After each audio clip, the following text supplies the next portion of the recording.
Our three excellent presenters have given us an intellectual banquet on the subject of food market over the next, out to 2050, to go along with our lunch.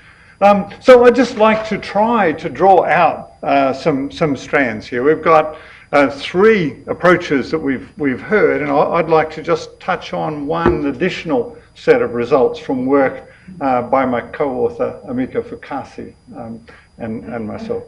The four approaches, the SIRAD, Agramond, the qualitative scenarios, David's presentation on the Food Secure project, quantifying broad scenarios. And those scenarios there have price adjustments in them. I think that's a very, very important distinction.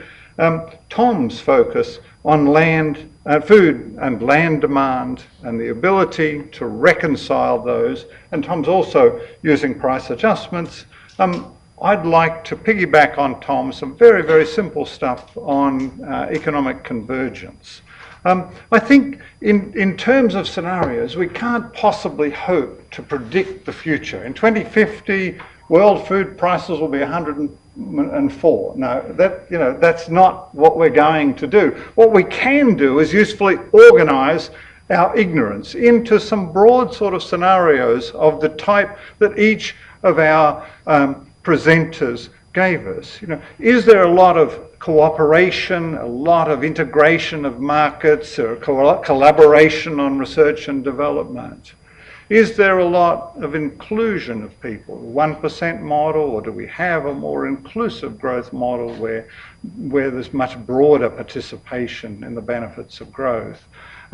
The health and nutrition aspects that Marie raised are hugely important for everything. So I think those sorts of dimensions we can usefully organise. They often go together. If you have a cooperative spirit, you get a lot of cooperative policies, like policy frameworks such as setting up the CG system to do international research. The four topics here. Agramond, here we have, Marie gives us a set of choices, and she plumps for the healthy option.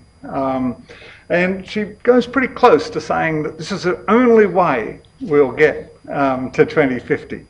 I hope that's right. I hope we'll get there that way. I really wish that we will get there that way. And I think pointing out these constraints is a very valuable way to help us get there. Unfortunately, I think we are left with a lot of choices about getting there in good or bad ways, and those choices will be reflected in outcomes like prices, wages, income distributions, sustainability. David's presentation, the four scenarios here again raise and bring together the issues of distribution, of health and nutrition, of sustainability. Which he emphasises, and he makes the point that Tom came back to, the too little, too late. If we don't take action now, waiting and investing in R&D in 20 years' time may be too late, too little, too late. Similarly with climate change, those issues. David makes a very, very important point. They're drawing out that each of these scenarios, while the less desirable scenarios, like the uncooperative ones, are feasible, they have consequences. Food prices, for instance, rise. It's more difficult for the poor to access food. There are adverse environmental consequences. We really are better to go with the types of policies that Marie emphasised for us. But there's nothing kind of inevitable about that.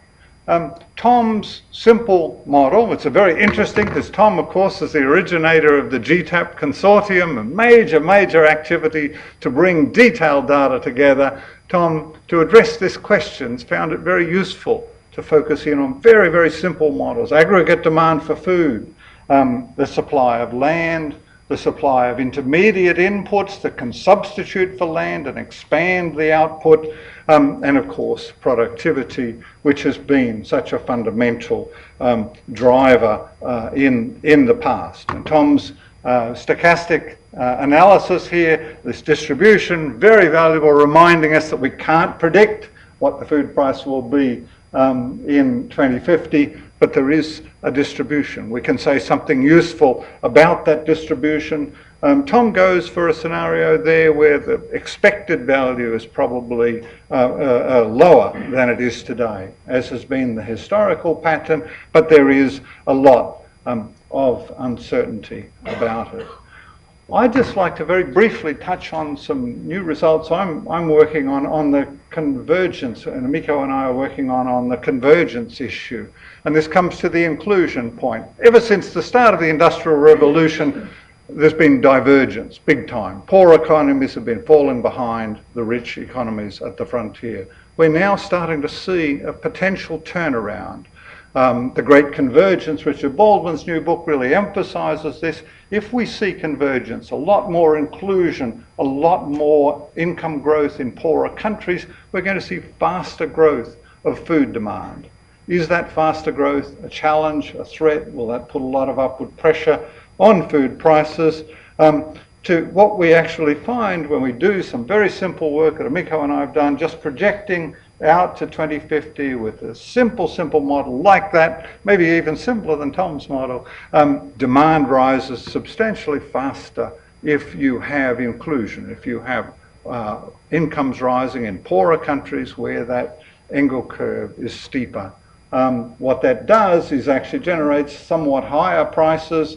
Like Tom, we have a baseline scenario where prices are declining, they're perhaps 20% higher, falling by around 20%. Convergence, if it's rapid, moves prices back towards similar levels to what they are today. But I think that convergence, inclusion is probably a very important factor, much more important than I'd originally expected in world markets. I see the red card, Mr. Timekeeper. To conclude, forecasting is difficult, especially where it involves the future. As Tom's indicated, it's not even easy when you're trying to explain the past.